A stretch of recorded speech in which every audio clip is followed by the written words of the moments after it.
think it's so that if you're naked, it can be like, hey. You'll know to like duck out of frame. Mm-hmm. Or if you're busy like cursing your boss, you know, on a Zoom call, you can be like, oh crap, I'm recording. Well, no, there was that there was a school board where they were going to have like a Zoom call with a whole bunch of parents, and they thought they were still in the pre-meeting, but they had actually started the real meeting, and they were like, these stupid parents, da da da da da, they should all rot in hell, like fuck them and stuff like that. And then someone goes, wait a minute, are we live? Are we live? And everyone immediately just went, oh, oops. I'll tell you, hey there, folks. My evil twin is in town. As an educator, like a Republican senator when asked a question in an elevator. As an educator, I should teach this. But this is what we do at work. If we're gonna say anything that might not be, you know, good or for everybody to hear, we do one of these. You stop. I can even write down steps. Stop. It's like cross the street. Look in the face, right? Look around. Reach over. Close the door. And then you lean into the people you're talking to so only they can hear it. Follow those steps and you'll be all right. Exactly. No, see, where I work, we've actually been told to watch our language at all times. So very for anyone who's watching or listening who doesn't know, I work for a local television station. I'm not going to say which one, but we work. You can put the clues together. I so want to like hum the theme song to it. We're owned by the largest local station group in the United States, and someone at a TV station said fuck on the air by accident. So the CEO came down and said no cursing in the building. So why is that the worst? Why are we still clutching our pearls about curse words? So basically the also, why does the FCC exist? To regulate the airwaves, because the airwaves are a natural resource so this is like the charter of the FCC. The airwaves, like broadcast television, is sent out on public airwaves. The radio waves are naturally occurring. You can't really own them. So local TV stations are licensed to broadcast on specific frequencies that can then be picked up by television sets or radio sets. And the FCC regulates what channel you can be on, so there's no cross interference, and what type of transmitter you're using, and basically works with industry groups to create like new technology and stuff like that. It's actually really cool.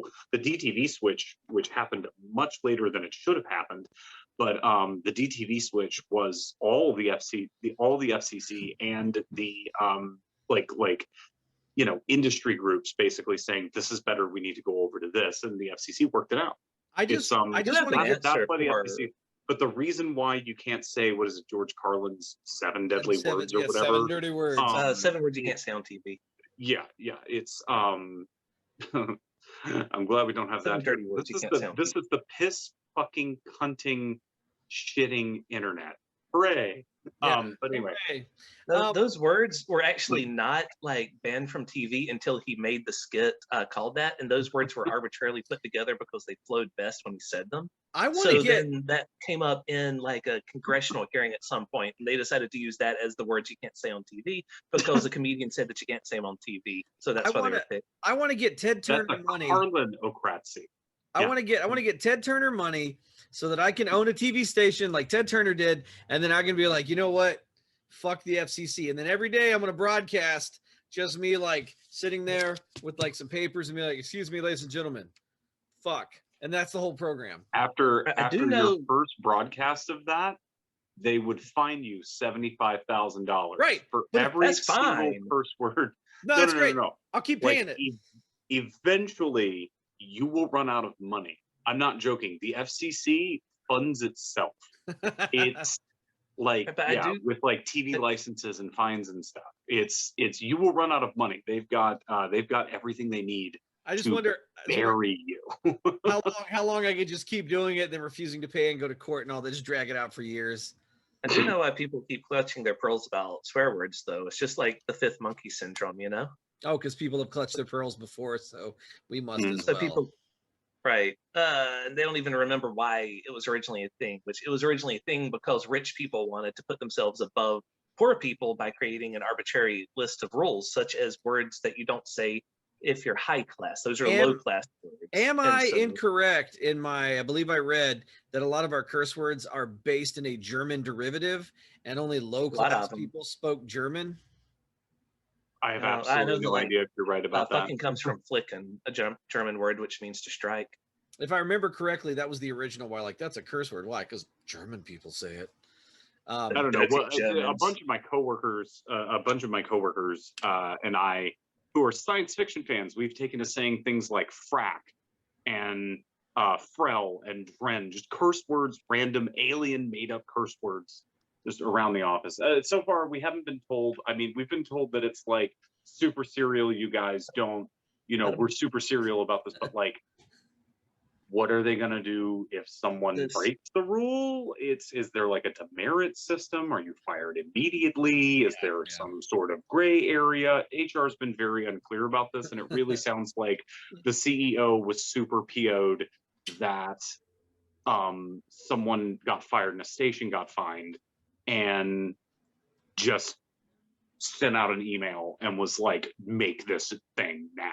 Yeah. And there's no real implementation of it is not really. I mean, it's good to have a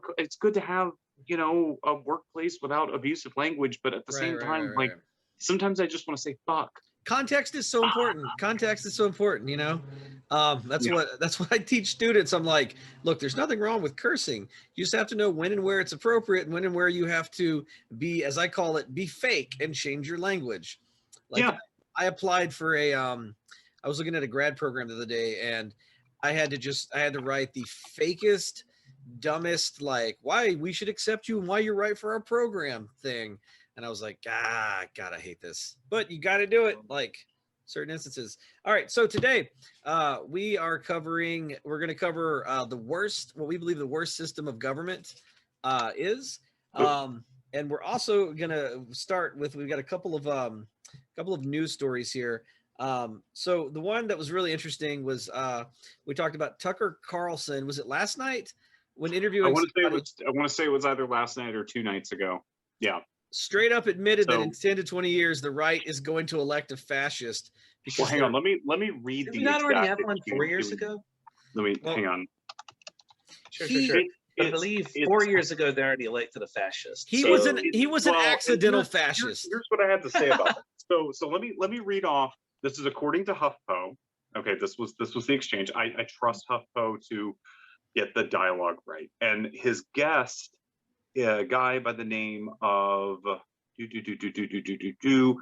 Jesse Kelly, I'll figure out who he is in a moment, said, quote, "At some point, people are just going to say, why should I follow the rules? Why should I be a good citizen if they don't have to follow the rules?"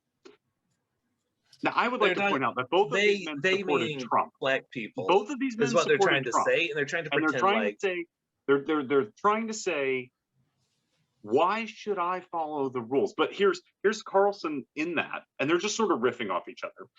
Here's Carlson after that. He says, I mean, things kind of break down at some point, don't they?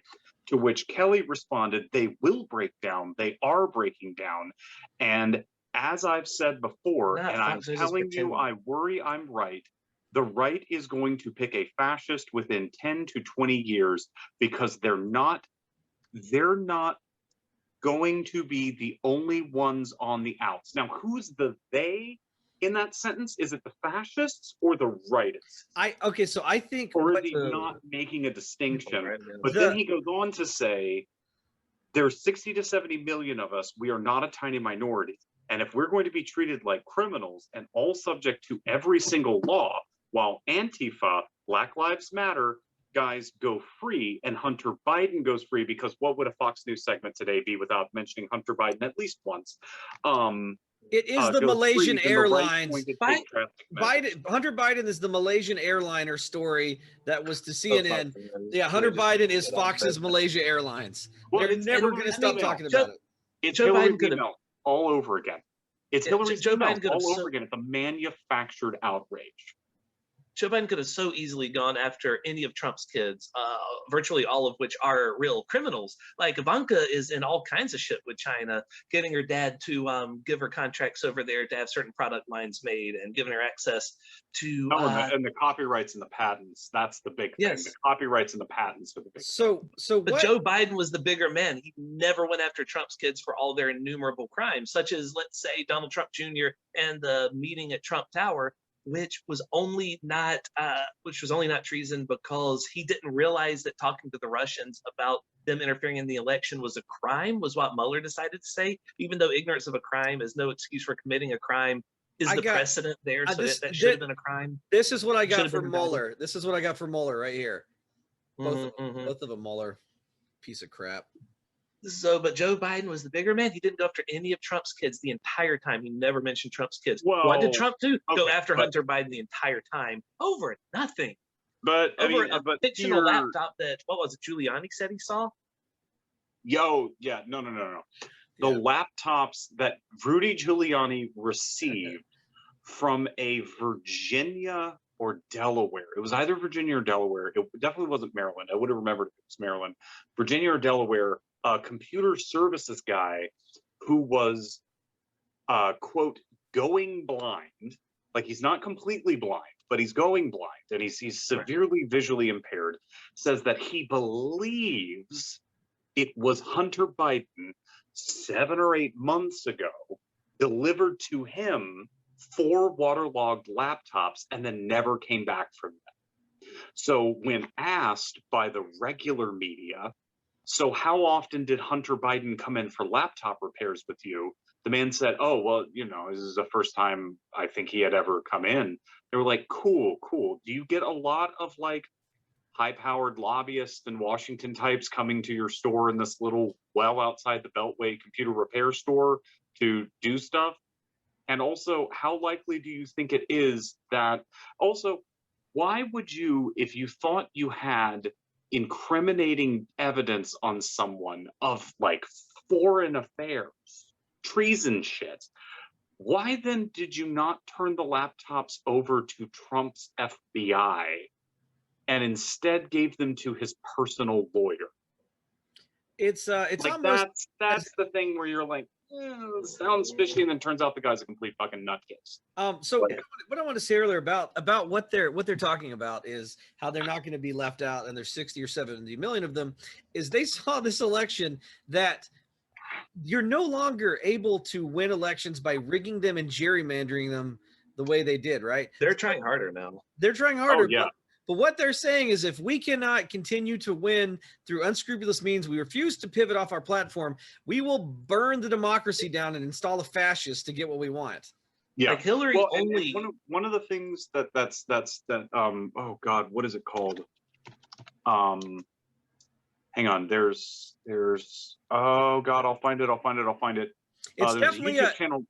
It's definitely if we're going to be held accountable to the laws, which we have historically not been as held as accountable as other people. I mean, just look at the justice system, for instance. If we're going to be held accountable, burn the house down. Well, once more, it's conservatives mistaking the loss of absolute power for oppression. Yeah, exactly. Yeah. No, but it's taking the phrase "Jews will not replace us" and putting it in more palatable news suburban mom terms. Yeah. Like, but no, there's a YouTube channel called Let's Talk Elections. I've shared it with you guys. It's Uncle Bobby's YouTube channel to check out this week. It's called Let's Talk Elections. The guy is very nonpartisan. Recently, except for very recently, with the Georgia, he put out a video yesterday called Georgia Republicans Pass Voter Suppression Bill. And I think he really nails it in his explanation of, he's like, you guys know me, I don't get partisan on this ever. If I call it like I see it. I try to not fall for partisan tricks or traps and stuff like that. I try to be as not centrist, but as nonpartisan as I possibly can. this is blatant voter suppression. Yeah. This is blatant voter suppression. And if you don't see that, I'm sorry. You've been tricked into like fascism and authoritarianism, because that's exactly what this is. And to all the people out there who might be hearing my voice right now, look, I live in Georgia. This has not really come into law yet. Expect a legal challenge, especially from the ACLU, the Southern Poverty Law Center, and of course Stacey Abrams, Georgia's very own Stacey Abrams, and her Fair Fight. Almost lost my phone there. Getting mad. Fair Fight organization, and yeah, it's going to be bad. But most of this bill, and to his credit, the Lieutenant Governor of Georgia last week, a Republican, mind you, a Republican, came out and said this bill is completely unnecessary. These are a bunch of solutions looking for a problem. And it's completely unnecessary because some people are mad we lost the election. And that's one of the things that Let's Talk Election talked about in his video. It's just to hurt people. Well, what I really enjoyed is that even with Governor Kemp's basically stealing the election in Georgia, because if you didn't follow the Georgia governor election, basically the guy that was in charge of the election was running the election, which is insane. Like, how do you not step down? So I counted the votes and I won. Yeah, what can I say? What's wrong with that? Nothing unscrupulous there. So even so he stole the election, and then even having stolen the governor's election, had to watch as Georgia voted in 2 Democratic senators, and then he looks like an asshole because also not only voted in Joe Biden, not only voted in 2 Democratic senators, voted out his appointed senator. Yeah. The person that Donald Trump warned him not to put in the Senate. And then he had to explain. Then he had to explain, then he had to explain to his masters why he was unable to deliver anything in Georgia. Oh, that phone call. The phone call between Brad Raffensperger and a handful of like aides and other officials with Donald Trump, where he's just like, I'm just looking for what was it? It was like 17,000 votes. It was like that's all we needed +1. You can't find me those. And he's like, no. He's like, well, there's so many problems. 17,000. There's so many problems with he's like, there's so many problems with the voting machines. For anyone who's listening or watching, if you're not in Georgia and you don't know how our voting machines work, there's nothing in the machine. Like this idea that like the voting machines were tampered with. You go there, you show them your ID, you fill out a card basically to tell them I'm here for the election, and then they check your stuff. They hand you a chip card that you go to the ballot box with. You put the chip card into a touchscreen computer. The touchscreen computer, the only thing that's on the chip card, your information is not on the chip card. The only thing that's on the chip card is, this is a ballot. It's very analog. Like, it's basically your license number. No. It's all digital. It's all digital. No. I mean, like, it operates like it's not hooked up to a central. Right. The only thing that's on the card is your name, your driver's license number, and yes, give this person a ballot. And you put it in, you make your selections, you click submit, it goes, review your ballot, and you have to review your ballot. And whenever you're done reviewing your ballot, you click print, and it prints a paper ballot for you from a printer sitting right next in the same little booth with you. You take that paper ballot, you double check that it's saying all the things that you voted for, and then you bring it to a scanner that has a lockbox underneath it. It scans the ballot through. The ballot ends up in the lockbox, and at the end of the day, the lockbox is taken and put in a secured place that's under 24-hour guard. Like, what part of that process was hacked? Especially, as Brad Raffensperger pointed out in his phone call with President Trump, pressuring him to change the election results in Georgia. Because that's, if you listen to the call, that's the only conclusion you can make. There's no argument you can make. Brad Raffensperger brought it up. They did a hand recount. They looked at the paper ballots and the results did not change. So I will say, I think that Stacey Abrams losing the governorship was probably one of the best things that could have happened for Georgia, because now for the world, really, for the world, because you have this moron now that's just like, I don't know what to like. I watched his campaign ads. I've heard the man speak. I've referred to him before. Yeah, I've referred to him before as like evil Forrest Gump. Like, can you imagine if Forrest Gump? The Georgia Republican Party is imploding on itself right now. Like, and it's going to end up. Mama said these were my magic ballots. She said they let me elect anyone. The Georgia Republican Party is in absolute disarray right now. And the reason they're in absolute disarray is they lost the Atlanta suburbs. They lost the Atlanta suburbs. And the moderate Republicans in the party know that if we don't break away from Trump, we're the next Pennsylvania, where the suburbs of the big cities are going to swing Democratic because we're absolutely insane. I heard somebody the other day if they go moderate, they've lost the countryside. Well, somebody goes, well, why does Atlanta get to make the decisions for the rest of Georgia? And I'm like, because it's half the population of the state. Because more people live there. Say it with me. More people live there. More of it, like it's Georgia. My exact argument to you, Peter, whenever you say that the number of senators we have is fair, that we have so much more representation for the minority than the majority. Yeah, California should have like 5 senators, maybe 10. Yeah. Right now, hang on. That would be a better system of government. There's so many better systems of government, but yeah. So I heard a TED talk with Stacey Abrams. Wait, here it is. The Atlanta metro area. Okay, so Georgia as a state is 10.62 million people. Okay. The Atlanta metro area. Okay. Yes. From Stone Mountain to Douglasville. Like, this is a huge fucking area. Mm-hmm. The Atlanta metro is 5.8 million. Nice. More than half of the state lives within a stone's throw of the Gold Dome in the Capitol. I'll tell you something about Georgia, having grown up there my whole life. There are a lot of places where you can drive around in Georgia and you can just look around and go, you know what? If I got in a car wreck, it would be 4 days till anybody found my body. That is most of the state, especially when you get out to like Western Georgia. Central Georgia is just, there's nothing there. You get to Macon, and then after Macon, it's nothing. It's just I-16 is flat, and there's nothing out here. Once you get off the Piedmont Plateau, it's just nothing.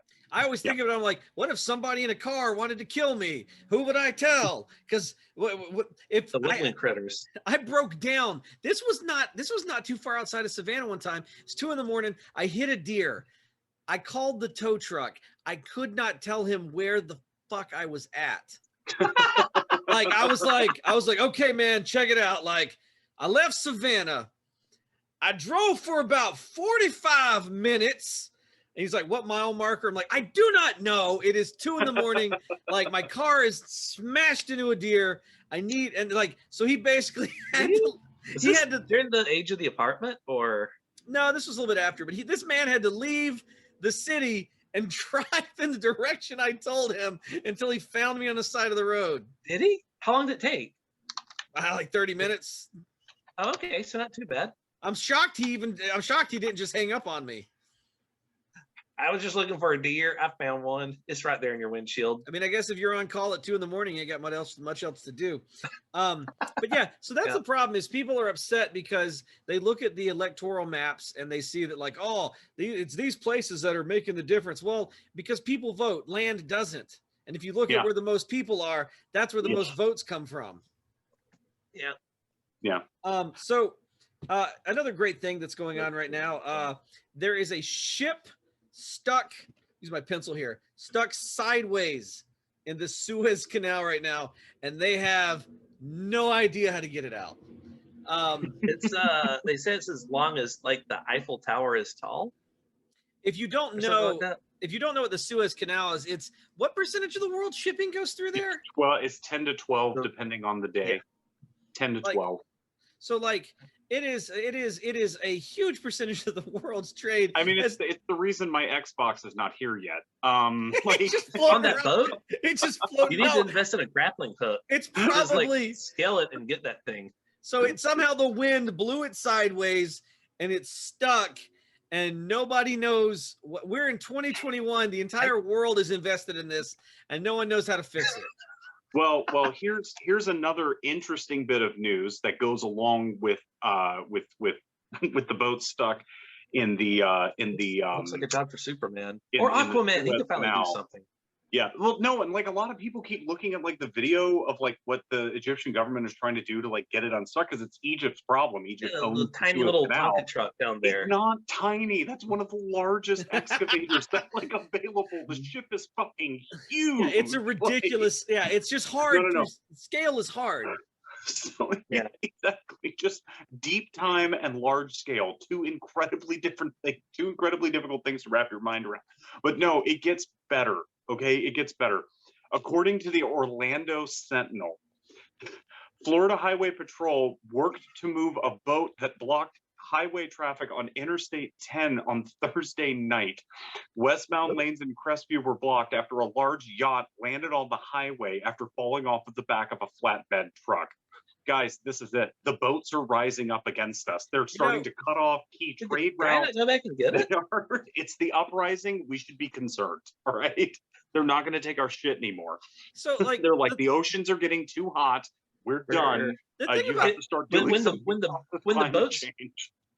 the boats rise up, we are in a cell of a lot of trouble. Like, well, it's the same thing as like the Panama Canal. If anything ever happens to that, trade is screwed, right? So we have these weird choke points that choke the entire earth if anything goes wrong, and no one's ever gone like, do you think we should come up with a workaround? Why? Yeah, you think a boat's gonna get stuck Austin Powers style in it? What are the chances? I think the Panamanians threatened to blow up the canal in the 70s or the 80s. They were mad about something. Well, there's actually a few alternate history timelines where what if Japan was actually kind of more competent before Pearl Harbor, and decided to not only attack the U.S. military forces in the Philippines and Guam and Hawaii, but then also attacked Pearl Harbor. The Suez Canal. The Panama Canal. I think what would have happened was we would have done some crazy 1930s, like just have immigrants carry battleships on their backs cross continent. We don't care how many of them die because it's American, and just carry them all the way to the Pacific because that's how stuff got done back then. And then we'll have a Republican senator from Texas saying, "My grandmother carried the USS Iowa across the plains of Texas for this country. Back. We came here legally." Like, because the thing about 30 miles in the sand, so both ways. Japan was fanatical, but I think Japan underestimated just like how many immigrants we had just to throw at any infrastructure problem. Which is ultimately you can do anything if you throw unlimited human suffering at it. Yeah, it's great. You have better planes than us. You have Zeros. That's fine. We'll see how your Zeros do when it's just surrounded. Eventually we can just crash enough planes into you that you can't escape. Like, it's just. We have more people to throw at you. It's kind of like the Russians and the Germans. You know what I mean? Like, listen, eventually you're going to run out of bullets before we run out of Russians. Yeah. In fact, towards the later stages, like the last year of the war, the Wehrmacht, but really the Waffen-SS, like the SS military units, because they weren't all military units, right? Were actually rationing bullets for executions. Like, they had to seriously take into consideration, do I murder this entire family, or is there going to be a family I need to murder tomorrow? Like no, but seriously, they were running that short on supplies. I've heard it. And if you ask the family to be kind and line up so you can just sort of pop at least 3 of them through with one bullet. It's also like, if you don't kill one big family, if you kill 8 small families throughout the day, I've heard that it's healthier. Well, and it looks better on the paperwork. Right. Looks like you did more. It looks like you did more. Yeah. Good Lord, do more with less. Welcome to fascism. So the Suez Canal is screwed. So this is something I wanted to talk about, but I also wanted to ask about because I'm very confused. I saw a poll the other day. They said Biden is in trouble in the polls because of the crisis at the border, and I want to know what. This is my favorite. What poll? Lindsey Graham. Lindsey Graham and oh Ted my Cruz stars went That's to my the Lindsey Graham border impression. today as part of a congressional photo op. Right. At the border. Not to Lindsey meet Graham hot crying cabana boys. crocodile tears set into 800 fucking cameras. When will Biden think of the children? Mother. He said that, really? What? No, Biden, Like, yeah, it was basically, when are we going to stop this suffering? I'm like, I don't know, Lindsay. It's been going on for 4 years. Where the fuck have you been, Ladybug? Yeah. That Ladybug thing still gets me. Holy shit. We know he went down to the border to meet some hot, single, oiled up cabana boys, but then also did a photo op. We know that's why he was going down. Oh my God, man. It's so funny how the attention finally gets brought to the border now that Trump's gone. We always knew they were going to do that, though. It's disgusting down there. Yeah, and they're also all over it. They have just woken up to, oh my God, the deficit is so large. What happened, you guys? Like, deficits don't matter. I don't understand. I seriously do not fucking understand how Republican voters do not see this. Like, I do not understand how cognitive dissonance, which I have experienced in my life. I'll tell you. I do not understand how you cannot look at it and go, well, you weren't worried about the deficit while Trump was in office, and all he did was rack up the deficit. You don't actually care about the deficit. It was fine. Yeah, so I tell you, I talked to some family members, and it enlightened me a little bit. The family members I talked to about Trump and like, how can you support this guy? They kind of didn't want to talk about it because they did not want to examine and confront the reality that this person is terrible. So it's a lot easier, especially today, with the fact that you can get very curated media and very curated feeds. So all you have to see is the comfortable stuff that makes you not have to think about it, and you get a couple of talking points, and you can compare notes with the guy at church, and then you go back. You don't really have to do anything. You can just exist without having to face any hard truths, and they just don't examine it because it's uncomfortable. Yeah. Well, anyway, what else is uncomfortable? Baby cages. The what? Oh, baby cages at the border. Batting cages? No, you know baby what? Cages. I will say that. Yeah, baby cages. The next Republican president is going to one up Trump, and he's not going to have baby cages. He's going to have baby batting cages. Yeah. Where we just beat immigrant children with bats, and we're like, listen, we're just trying to deter them from breaking the law. Oh well, and now the new push. So the new push, which doesn't actually solve any problems, right? Because that's the Republican solution, is exactly what I said. The Lieutenant Governor of Georgia came out and said, you know, this is a bunch of solutions looking for problems. Lindsey Graham, once again, Ladybug, he's trying to introduce legislation into the Senate that will somewhat overhaul immigration policy, in that people can no longer show up to just the Mexico border, no other port of entry or airport, nothing, just the Mexican border, and seek asylum or refugee status. You have to stay in your country of origin. So that, where you're in danger of dying. And so I get why that triggers like a lot of like Republican sentiment of, oh, why are they leaving their country? These people who will then turn around and say, oh, you don't like capitalism? Go live in a communist country. Like, so you support people leaving countries to go to a country that they would consider better. Good to know. Let's talk about the southern border. But anyway, so what this bill would do, or what Lindsey Graham says it does, I haven't read it, is that a family who has already been told by a drug cartel's gangs, either give us your daughters so that we can sell them into sex slavery, or we're going to kill the parents and all male children. That's what these people are fleeing.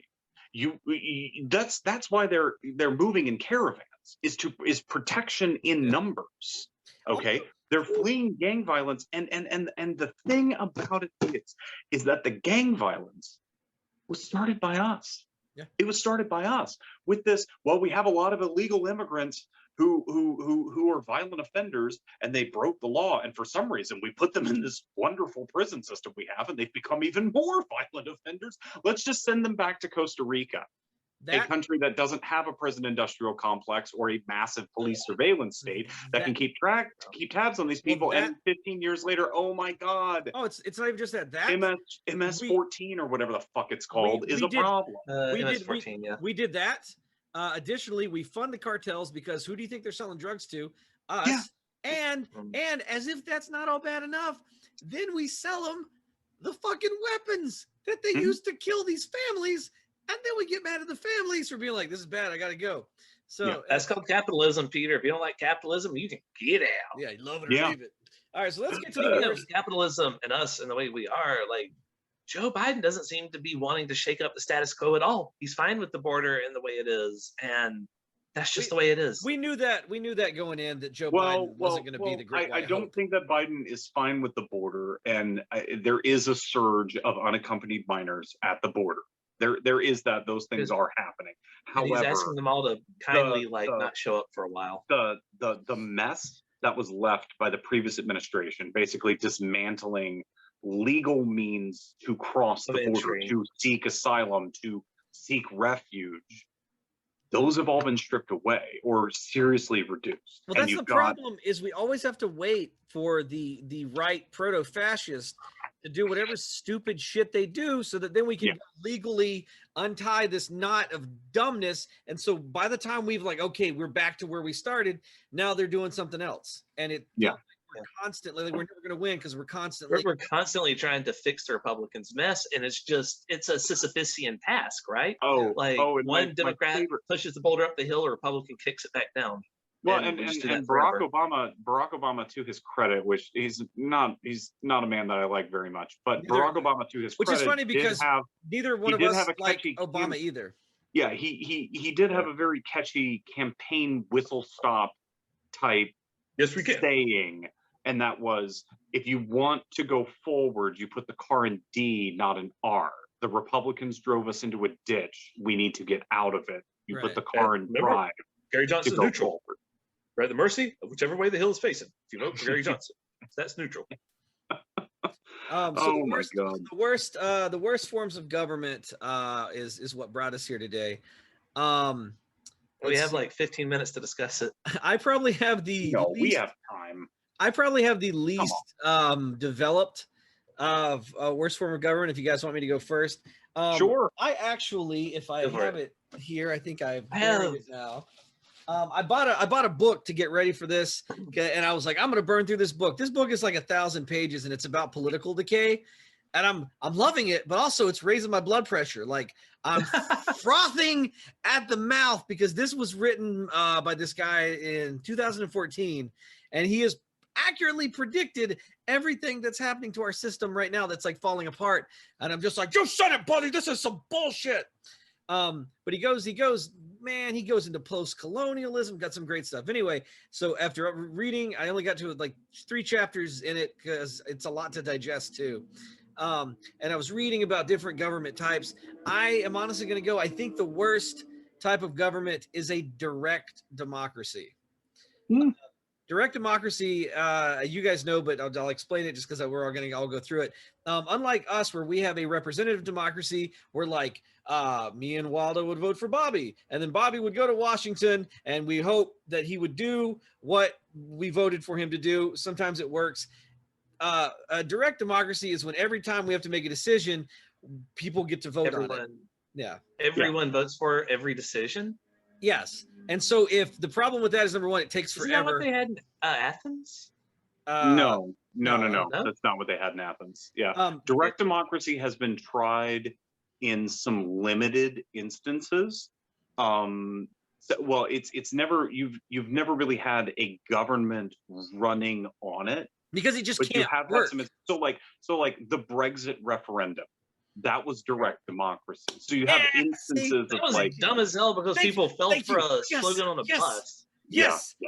By 0.5%, they fell for a slogan on a bus. That's the fucking problem with direct democcy. The idea of representative democracy.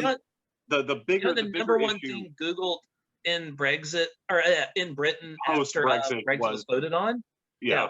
But what is Brexit? I think the Brexit vote was less too many people were duped by lies on a bus, and not enough people were afraid of the people who were being duped by the lies on the bus. Yeah. There was a ton of post-referendum regret of, I just didn't think it was going to go leave, so I didn't vote. Yeah. Like there was far too many people. And the far too many people thought that Trump was too much of a joke. Played into that apathy. And that's why far too many people in 2016 thought that the election was Hillary's to lose. Why go vote? Because there's no way Trump could win. Like, you have to be a moron to vote for him. They underestimated how many crazy. They underestimated Hillary Clinton's ability to go to Michigan.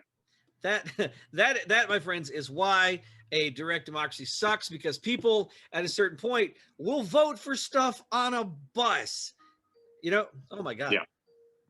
Sorry, for some reason, what do you call it, came up. But yeah, people will vote terrible things for a slogan on the bus. And what direct democracy means is if 51% of the people vote to have my entrails pulled out live on CNN and paraded around the Capitol, that's what we're doing. Because somebody put up a bus ad that said we should pull out my entrails live on CNN. It's for democracy, Pete. So it's weird because we have been brought up on the teat of democracy and been told it's the best form of government. It's great, blah, blah, blah, blah, blah. The more democracy, better. But the reason we have a representative democracy is because people make stupid decisions. You really want to vote for somebody smarter than you to go to Washington and make decisions. A constitutional republic, like what America has. Yeah, and even that's not working out too great. But the only way it can get worse. And I hate because right now people just so smug going, actually, we don't live in a democracy. We live in a republic. Okay, if it was a democracy, it would be chaos. I'm like, you are confusing a means of governance with a mode of government. Yeah. You can have a republic that's not democratic, but that's what we have. Yeah. We get to vote on things, and that's what makes it democratic. But the setup of our government is a republic that is federalized. Yeah. Like it's this whole thing of like really stupid people going, we're a republic, and that's why the Republican Party is better than the Democratic Party. And I'm sitting there going, you just fell for the slogan on the side of a bus. Yeah, like, and that's why we don't. That's why direct democracy is terrible. And even our forefathers, we've talked about this before. People think that like. The forefathers thought that everyone except for them were complete fucking morons. And people think that if Washington and Jefferson and Adams like came to 2021, that they would be with the Stop the Steal rally. Those dudes would take 2 looks around and go, "Why are these commoners speaking to me?" You know what I mean? Like, how dare they look me in the eye? I, sir, am an aristocrat. Like. They did not want direct democracy. They were worried about too much democracy because people are friggin' stupid on the whole, or can be stupid. They can be smart, but anyway, yeah, that's my pitch. Direct democracy, the worst. Never underestimate the power of stupid people in large numbers, and always remember that a group's IQ is the lowest person's IQ in the group divided by the number of people in the group. I'll give you one example. Yes, I'll give you an example of how what's the Men in Black quote? It's a person is smart, people are dumb, panicky animals. Yep. Yes. I'll give you a small example to close out why direct democracy is terrible. Every year with my students, I try to make the lessons as interactive as possible. One of the ones I do is I tell them that they will each receive either like candy or like points on a quiz or whatever. These are college kids? No, they're high school kids. Oh, I was gonna say. But what they have to do is I'll put up like a voting thing, right? Is LeBron James the greatest of all time, or is he not the GOAT, right? So everyone, we take a vote first. Yeah, no, okay. Now, if you can get everyone in the classroom to agree, like to get like a total consent, everyone will get a thing, some type of reward, and they can never ever do it, ever. It's always a hung jury. At the very least, even if no one has a genuine argument against passing it, there will always be a contrarian. Mm-hmm. Always. Direct democracy sucks. Yeah. That's my stance on that. Who wants to go next? Well, I think we'll just keep going with me as last because we did that last time. Okay, that works. So Wilder, you want to go? Yeah. So I had put a lot of thought into this, and my conclusion was that any form of government could work so long as people wanted to make it work, right? Like even direct democracy could continue to work, and that all the people and all in all would stay alive, right? They would continue to survive and thrive, even if your entrails are drug out of your body on CNN for all the world to see and paraded around, people keep living. So the worst form of government then would be whatever form of government fails to keep its citizens alive, the ones that just completely collapse and disappear. So this would usually, I believe, come down to the governments with the worst infrastructure, which would depend not on decisions that the people themselves make, the governments themselves make, but on the period of time in which they exist. What might have worked fine for hundreds of years could suddenly fall apart overnight if, say, the Black Plague breaks out and you're in the wrong place of the world at that time, cities where sewage just runs through the streets and all the buildings are really tight together. And so now everyone's catching the plague and there's just no escaping it, and it just wipes out half your population. That would be the worst form of government. The book I'm reading right now because it's unsustainable for the people. The book I'm reading right now brings up a really good point about governments. A lot of times are able to be established and thrive based on that place's institutional history. So if you have a strong history, even if it's a totalitarian government, but if you have a strong history of government there that works, even with the plague, chances are what comes next will work because you have this institution of like, we've had a government, it worked, even if we have that's how the Eastern Roman Empire survived the Black Death. It was just institutional momentum was just pushing it along. You know, it was, So my turn? Or you got more? I mean, I could give some more thoughts on like other terrible forms of government. Like I was thinking for a while that like the God King would be the worst, but then I decided against it because some of those have lasted for a really long time. The God, ancient Egypt. It's terrible for the citizens and the quality of life of the citizens, but they're staying alive. Well, the God King, it's always a roll of the dice, right? Sometimes you have an amazing God King who's a fantastic administrator. Sometimes you get like a King John Lackland who's so terrible at what he does, he loses all of your country's continental holdings and also the crown jewels. You know what I mean? And you get like child emperors and Neros and people that are like genuinely insane. And and sometimes like you get really, really amazing things, but that's always the risk is like, we could get a good guy or we could get a crazy guy, or we could get a good guy that gets a head injury and then goes crazy. Yeah. Too much syphilis. Yeah, too much syphilis. We crammed him full of syphilis, and now it's all gone wrong. Syphilis is the worst form of government. Syphilis is, unless it helps you like invent electricity. Thanks, Ben Franklin. Yeah, well, he didn't invent lightning. He just was like, oh, it shocks me. Didn't even really do anything with electricity once he discovered that too. Like, we had to wait like what, a century before anybody really got around to like, oh, maybe we could use this for something. Yeah. He gets a lot more credit than he Ben. should. I guess we'll put you on the, what is he on, the 100? Yeah. We'll put you on the 100. All about the Benjamins. Yeah. Yep. So anyway, I think and it's sort of jumping off what both of you were saying there. I think that the worst form of government would be one that almost immediately falls apart. So like a ruler with a hereditary ruler with a weak claim but a strong nobility, an unworkable founding document, you know, something like the first U.S. Constitution, the Articles of Confederation. Oh my God, I've got a whole just poster. Completely unworkable, and I've brought them up before, but it really was just such a bad idea. I've got a poster I use to teach that it's the Articles of Confederation. I have a face hole cut out because I put it over my face when I teach it. I just put that up today when I was dusting. I wish I'd kept it out. Just to let the kids know that you're the God Emperor. Brain's been eaten away by syphilis. What's happening? No, like, I did that part of the lesson? I did a whole video where I was a physical representation of the Articles of Confederation, and I'm just like, I do a whole thing. I'm like, hey, some people say I'm too weak to actually run a country, like a whole thing. A bearded white guy is the physical representation of the Articles of Confederation. Hey, what better? Kind of is, yeah. For that, yeah. Anyway, but I think that at its pinnacle, so if a type of government is to be the worst, it has to fail rather spectacularly. So the Articles of Confederation did not, I will say, they didn't do great, but they didn't fail.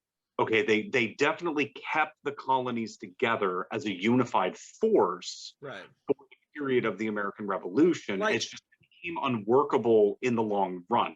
Like, would you argue that the Third Reich was a complete failure in governance? Yeah.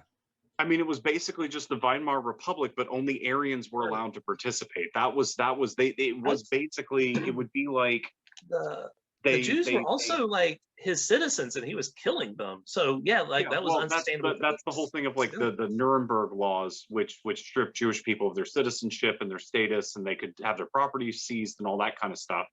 But the Nazis did keep the majority of the population of the country which they controlled alive. I would argue that after 1945, a majority of them were not still alive. Well, yeah, a good chunk of their population did die in a war attempting to expand their population. But I think the government that takes the cake for the worst government, just from the aspect of it had an unworkable founding document, it was never going to last in the long term, would be the Constitution of the Confederate States of America, the secessionist movement. So shortly after most of the Deep South had seceded, so of course South Carolina was first, other states followed, and it was about 2 days after Texas had seceded, and I think Tennessee was along for the ride, but Virginia had not shown up yet. They would be a little later. They were holding what essentially became a constitutional Congress in Montgomery, Alabama, which was ostensibly at the time the capital. Now, during this time, of the states that had seceded from the Union, Georgia was the strongest. So while they were setting up the provisional government, Georgia had a lot of influence there in how it was going to go down. And there were basically two camps that were coming up. They were either, we're going to copy the US Constitution and just take out the parts that we don't like, we've never liked, or we'll start off with a provisional government that will get us through the war, and then that provisional government will, collapse into a constitutional Congress that will then, will have a framework, basically. And there was a huge debate over whether or not to have a president until after a constitution had been sorted through. Well, that was what was fascinating about the Southern Rebellion, was that they wanted insurrection. Yeah, the insurrection. They wanted to keep slaves, so they were definitely not, because it's been repainted. It's like it was a fight for freedom. Not only the freedom to own people, yes, the freedom to own people, but then also they ended up creating a very, I don't know if you'd call it like a fascist style. Well, here's the thing. So here's the thing, and why the Constitution of the Confederate States fails to nation build is that one of the biggest issues that the Southern colonies had, or the Southern states, by the time that we realized the Articles of Confederation were unworkable, some of the biggest issues were these Yankee states are not enforcing our runaway slave laws. Right. We can't get a universal nationwide background check. Whereas we can stop and frisk these black people that no one in the North has seen before. They might be runaway slaves. That's because De Blasio wasn't around yet. Randomly stop them, check their papers, and throw them in prison until we figure out who they are. Oh my gosh, we can't do that anyway. They'd be proud now.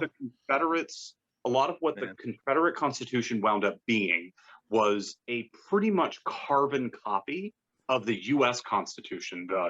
We the people type thing, but they took out, especially in Article 1, I think it's sections 2 and 3, they took out several key provisions that the federal government of the United States had, and a chief among which, and why I think it's a fail, why I think it's the worst kind of government, is they completely destroyed any kind of centralized power. Yeah, because you have to have some types of centralized power, but what they did was they basically repealed, essentially, They took out, they did not include in the Constitution that they went with the federal supremacy clause. Right. So states could make laws that the federal government would have to follow. They basically and repeated. The federal government couldn't do anything about it. They basically repeated. The federal government also couldn't raise taxes. Yeah, they basically repeated. They basically repeated the problems of the Articles of Confederation without a strong centralized power to delegate between the states. Now you have a loose confederation of states, and then states, even in the Confederacy, were like, "Well, if we don't like it, we'll secede from you, Buster." Yeah, exactly. And then how long till those states then break down? We're like, this county secedes from this state. But here's the thing. So for staying power, and I think a lot of people who are into alternate history or historic fiction get this wrong. Like, what if the South won the Civil War? Which would be, I mean, it would take a fucking like miracle, like the Union Army being blinked out of existence by Thanos. I can give you later on if you want. But I can give you one way the South could have won. But hang on, but no. I think that if the South had won, here's what happens in the next 20 years. The Confederates' federal government, the national government, completely grinds to a halt. There's just gridlock. And then you will start getting populist candidates who are pushing through agendas. And what the Confederates, especially the planter class, was absolutely terrified of. And you can see it in their writings around the time that they're creating their constitution, was a slave uprising. They were absolutely terrified of a slave uprising because just a few decades prior, you had Haiti. And Haiti, anybody listening or watching, if you have not learned about the Haitian Revolution, it was amazing. It is absolute, and it's treated as like this little subcategory of the French Revolution. No, it was its whole own thing, and it's definitely history you need to know.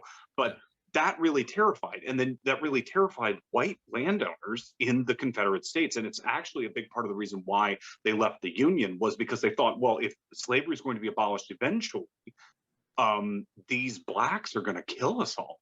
Well, they're going to kill all of us. You kept having stuff. Killed the nice whites. They killed the petite blancs. You kept having stuff pop up too. Like you had I think early on you had the Stono Rebellion. You had Nat Turner. So like you kept having. Well, and you also had the big one. The biggest slave revolt in U.S. history was the German Coast Uprising of, I believe, 1811. I might be wrong on the year there, but it's slaves in several plantations upriver of New Orleans basically rose up and slaughtered all the white people and were like heading for the city. And a whole bunch of planters like gathered a militia together, and they murdered all of the slaves, decapitated them, put their heads on pikes up and down the river and along the river road as a warning to the rest of the blacks, don't try it. And they were absolutely fucking terrified of Haiti. They were Haiti was the biggest. I would go to argue that Haiti, so far as historically significant to the Confederacy, Haiti was the biggest cause. They were absolutely terrified. And I could see a world where within 20 years of the South winning, you get gridlock in Montgomery or Atlanta or Richmond, wherever the fucking capital ends up. Because like I said, Georgia was really big. It was powerful. It wasn't as powerful as Virginia, but they could get the other states on their side to outdo Virginia. It would be political chaos or political gridlock. And from that, I really think that fascism, you would just take one economic downturn to get the middle class whites on side, and the planter class would just go along with it, because at least this guy's not going to free the slaves. But we would get a Holocaust on this continent, because the problem and how they would get the populist message across to the middle class whites and to the working class whites was, so long as these people own slaves and are still importing slaves, your wages are going to suck and your lives are going to suck, and you're never going to be as wealthy as that planter. And they're really going to go after the planters.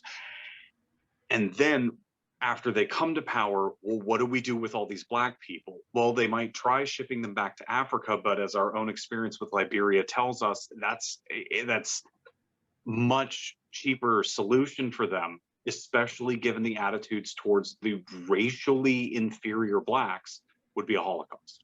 I mean that.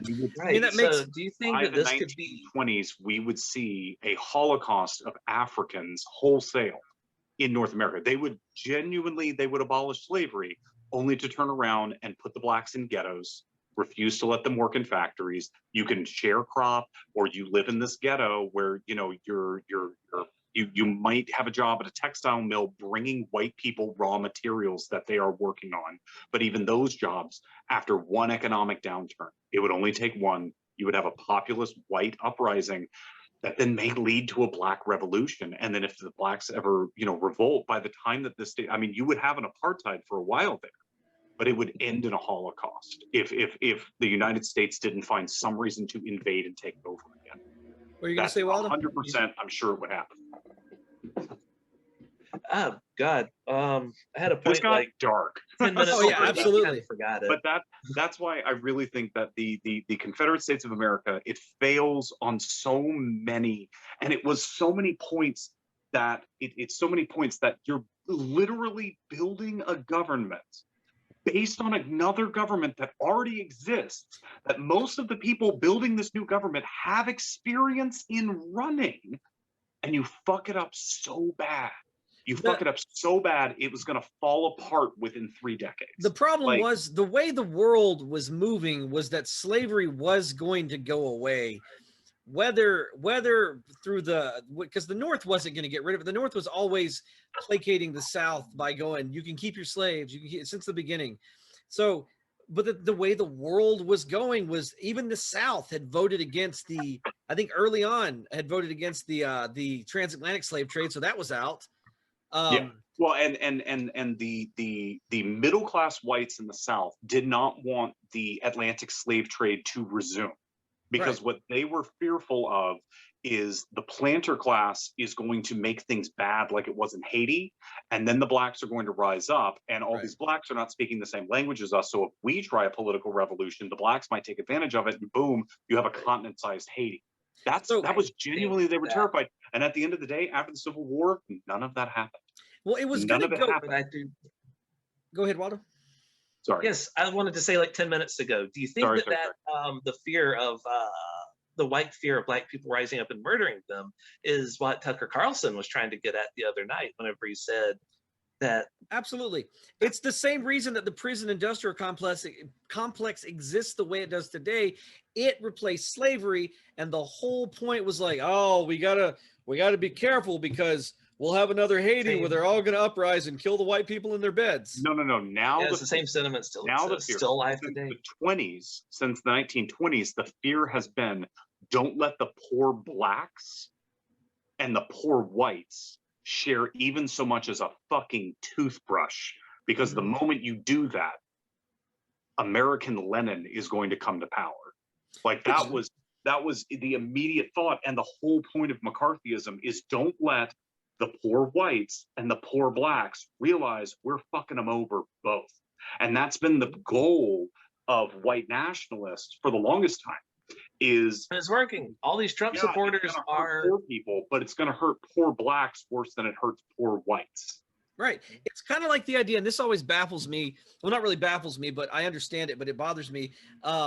Is if you look, for my example, if you look at West Virginia, it's one of the poor, I think, if not the poorest. Oh yeah, you've talked about this. Yeah, the poorest place in the United States, worse than almost any of the inner city issues. The only reason West Virginia exists is because Virginia was seceded from the Union, and West Virginia was mostly mountainous, and they weren't part of the planter class, so they said, fuck you. They seceded from Virginia and joined the Union.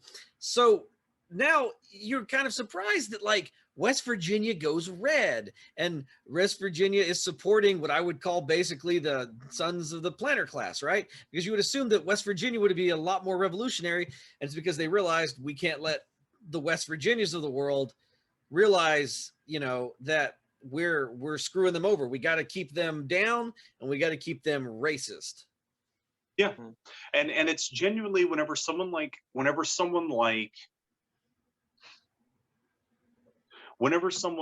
say Mitt Romney says, I'm not racist, I genuinely believe him. However, he is perpetuating, I believe he believes that about himself. In his heart, he thinks that he's what not I'm saying is that he may himself not hate black people, like genuinely not. However, and this is getting into where the right just falls to pieces, because I'm going to say the P word, privilege. He is still participating in and consciously propagating this racist bullshit line that's getting poor white people, again, don't let the poor white people and the poor black people share so much as a fucking toothbrush, because the moment that you do, capitalism is over. Yeah, that's and we're not going to have a part of the systemic racism that is poisoning the country. It's the undercurrent where people who aren't racist can participate in racist activities set up by people that realize that if you keep everyone racist, that you can keep the rich white people rich. It really does come down to rich people being the enemy. Just like the South used to force everyone to participate in runaway slave patrols, because even if you didn't say, you're not like an ardent, I support slavery, I own slaves, guess what, buddy?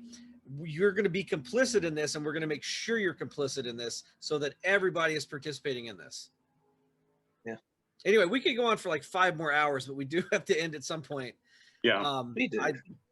No, it's just to point it out. It's that it to people who are not, to people either who were not indoctrinated into it or left it, and you're still trying to understand, you're still trying to figure out, it's because it's a cult. That's why you don't understand it. Mm-hmm. That's why you don't understand racism and white supremacy. It is because it is a cult. And every once in a while, a demagogue will pop up like Trump, and then the cult gets a leader, and you have a cult of a leader. It becomes irritating when people keep trying to apply logic to something that by its nature is illogical. Whenever he says don't wear masks. And you can't, you cannot through, oh fuck, what's the quote? It's you cannot through reason get someone to see reality if they didn't come to their conclusions using reason and rationality. Which is why the Socratic method was so cool, when Socrates would basically just ask you questions until the questions led you into a circle. Socrates was a punk bitch. Although I would love to see Socrates talking to MAGA people at a MAGA rally. I would love to see Socrates talking to Tucker Carlson. I would love that would be my favorite, because just Tucker Carlson with his Tucker Carlson always does that, the confused puppy look. It's the head tilt of a dog who's never seen a pizza before. Like, yeah, exactly. But I think Socrates at a Trump rally would be a lot like, what's his name? John Ossoff or whoever it is from The Daily Show that goes out there and talks to them. A lot of the times he just keeps asking them questions until they come to the conclusion that what they're doing is against what they believe in. Oh, yeah, of course. Exactly. And then they just fall back on a slogan, because that's what slogans exist for. You cannot debate a dumb slogan. Right, because they're short and concise, and it's easy to just sort of prattle it off than it is to debate, reality, which is clearly going to be more complicated. And you just yell it louder and louder, no matter what. Well, I will You can make up for being wrong by being the loudest. Yeah, well, I will give conservatives this. They are really good at messaging through things like, what they name an organization, like the Heritage Foundation. Yeah. Oh. What was it? Heritage. What was the caucus? The caucus that the Freedom Caucus, right? Freedom Caucus. It's got things that everyone loves: freedom and cock, and us. Yeah. Freedom, cock, us. Yeah. And it's anyway. Whoever ran Obama's campaign as far as the branding should be in charge of all of the branding for the left, because up to since that, all our branding is terrible. Like, we'll get into all this later, but I was telling somebody with Cambridge Analytics did a great job with Trump's slogans and like his stupid little nicknames and stuff. But he let that organization die because he never pays anyone. They kind of fell apart right after him. He didn't have them for 2020. Do you remember from the 2016 election, the little cheerleaders that were like Trump? Yeah, he never paid them. He never paid them. Well, no, he did. They sued. And he paid them and their lawyers. Oh, I didn't know that they got. You know what? He promised to pay them, what their original contract was. He argued them down for money. They said, okay, well, just let us sell our CDs at your rally. Then you don't have to pay us money. He's like, okay, I'll do that. And then he didn't. He didn't even give them a table to sell their CDs at his rally. That was going to be their payment. So he stiffed a bunch of little, which it was wrong to use children in a political rally anyway, but he did that and then he stiffed them. Always makes me uncomfortable. Especially like there was like a CPAC back in the 90s and I was a kid and I was watching and they had like an 8-year-old get up and he's in his little, you know, coiffed hairdo and a little business suit with a Reagan power tie on, and it's very 1997, and he's just getting up there and he's just like, we are a country based on freedoms, the freedoms like the freedom to, you know, fire black people and da da da da, like all this stuff. And I'm just sitting here as like a 7 or 8-year-old going, this freedom to kill everyone with AIDS. I remember thinking, like, logically, I'm like, wow, that kid sounds like my dad. Oh, he probably just sounds like his dad. It's kind of like the old early videos of the Hitler Youth before everybody knew what was exactly about to take place. And they're like, young clean-cut Germans singing songs, doing dances, having fun. And then they would sing whatever Praise the Führer song in German. And everyone's like, this is how a country should be run. Tomorrow belongs to me. Yeah. It's like I always get like flashbacks of Hitler Youth videos when I see that. I'm like, ugh, that's uncomfortable. Yeah, Cabaret is a very uncomfortable musical. We got anything we want to plug? And anything we want to tease for next episode? The YouTube channel that I mentioned before, Let's Talk Elections, very serious. It's a smaller channel, but he does great analysis, videos almost every single day, like at 5:38 or Politico or Real Clear Politics drops an interesting article, or like say there's a development, like, you know. And he's also doing a thing every 2 weeks. He takes a look at Biden's approval numbers, and then he talks about the things that are causing the approval number to go up or down. He was like, I was going to do it for Trump, but then it just looked like he was going to hover the whole time. Yeah. Like there was just going to be 40% of America was always going to approve of him because he had the catchiest catchphrases. So it really didn't mean any approval ratings meant nothing. But he's got a couple of really good videos on like what are Kamala Harris's chances if she were to primary Biden in 2024? What are her chances if Biden decides to not run and Trump decides to run, or we get a Romney here, which we're not going to get a Romney here in 2024. It's going to be Trump again. But like Trump will have to die in order to. Could you imagine if we get freaking Jeb Bush after all this time?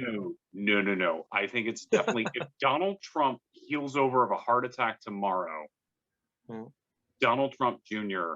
submits the paperwork to start running. I really do. I think I'd be more disgusted at right-wing media whatsoever. They are setting Donald Trump Jr. up to be the flag bearer of the dynasty.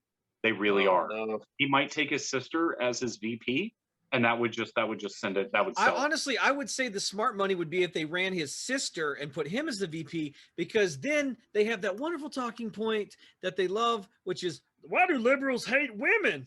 They don't like her just because she's a lady. No, or they could say if she was on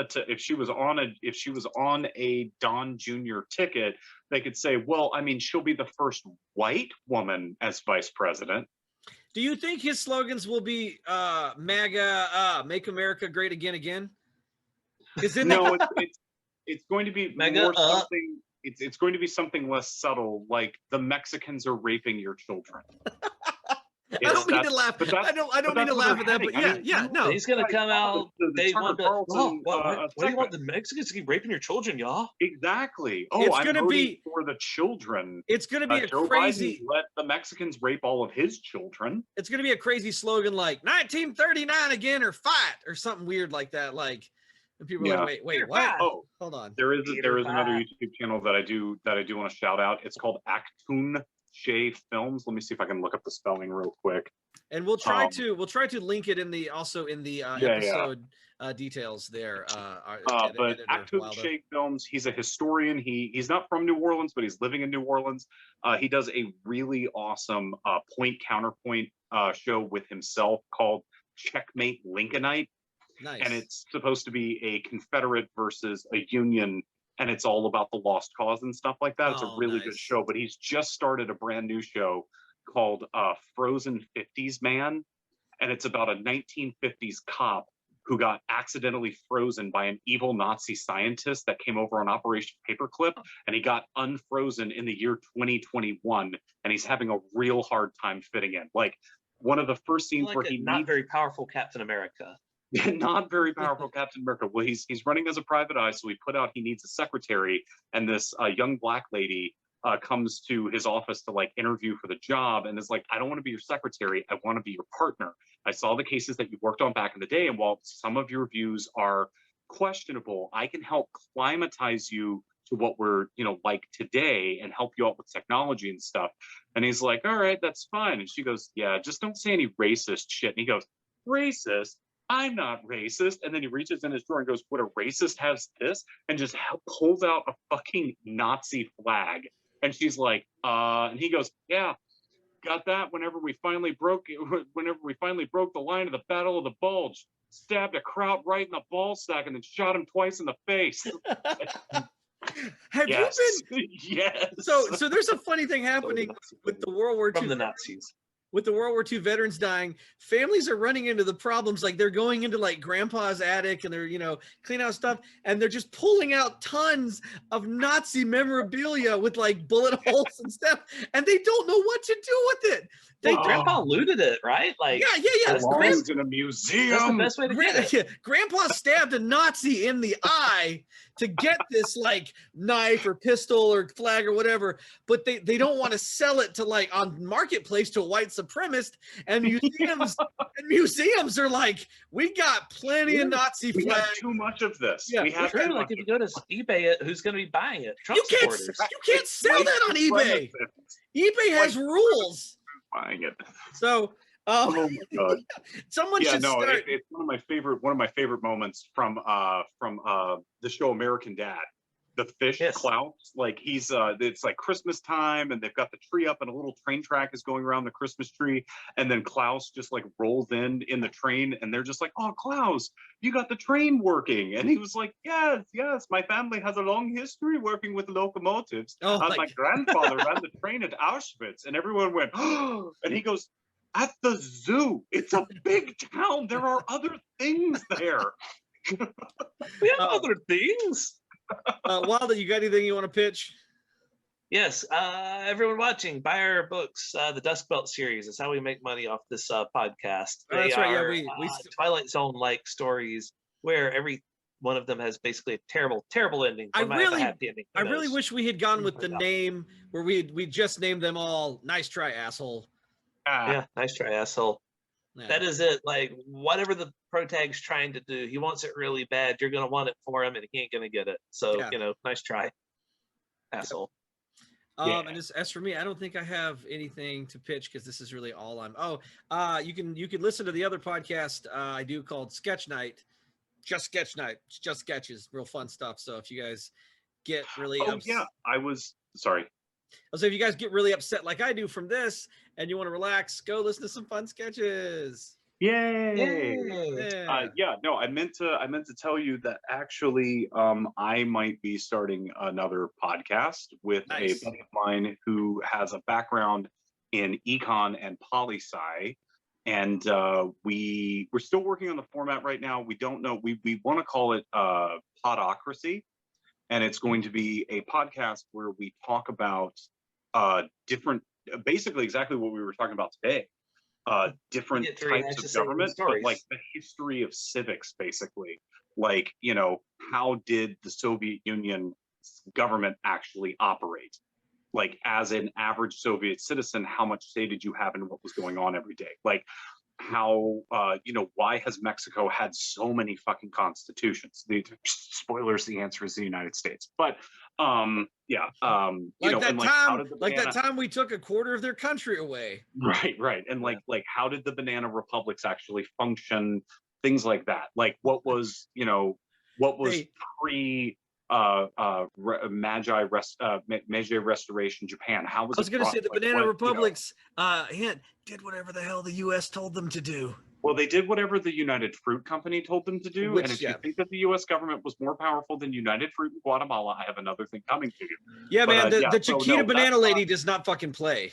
No, she doesn't. She doesn't. Did you know the CEO of one of those fruit companies, like in the 90s, like they were trying to deal with some of the backlash from like average Americans just learning all the bullshit that went down during the Banana Republic period. One of the CEOs of like, I don't think it was Chiquita, but it was one of them. He threw himself out of a 30-story window to his death. Like, couldn't take it, couldn't handle, like, and he was like the great grandkid of like the guy who invented the idea of a Banana Republic. I was gonna say, like, that's when you know your fruit tastes terrible. Yeah, I was gonna say he threw himself out, or some Guatemalan farmers paid him a visit, and well, I think it was in threw Baltimore, himself out. Yeah, it was. He tripped and fell on a bullet. Yeah, he threw himself out of a window onto some bullets. All right, guys. I have to pay. We'll see you next time.